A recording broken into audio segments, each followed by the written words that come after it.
Congratulations, Mr. President. America First. Dès le premier jour de son mandat, Donald Trump avait promis de durcir le ton face aux ennemis des États-Unis. Et c'est ce qu'il a fait notamment dans les tweets corrosifs qu'il a échangés avec le dirigeant nord-coréen. Mais contre toute attente, cette rhétorique belliqueuse a ouvert la voie à un rapprochement historique. Au cours de son mandat, le président américain a rencontré Kim Jong-un à 3 reprises. Une voie diplomatique que Joe Biden ne devrait probablement pas suivre s'il est élu, vu l'absence d'avancées concrètes au sujet du désarmement nucléaire de la Corée du Nord.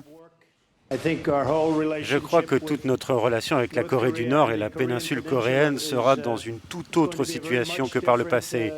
Nous voulons tous les deux faire quelque chose. Nous allons tous les deux faire quelque chose et nous avons développé un lien très spécial.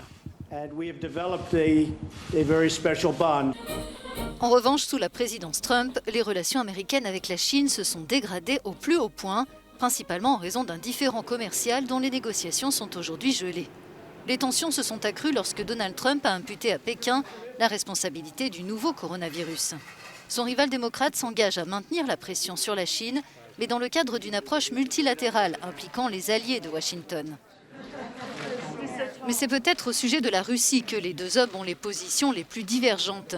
Donald Trump a semblé réticent à critiquer le président russe, même quand les services secrets américains ont conclu que le Kremlin avait interféré dans l'élection présidentielle américaine de 2016. De son côté, Joe Biden a indiqué qu'il adopterait une position beaucoup plus ferme à l'égard de Moscou. Je me suis directement confronté à Vladimir Poutine. Je lui ai dit que nous n'allions pas rentrer dans son jeu. Cet homme est la marionnette de Poutine.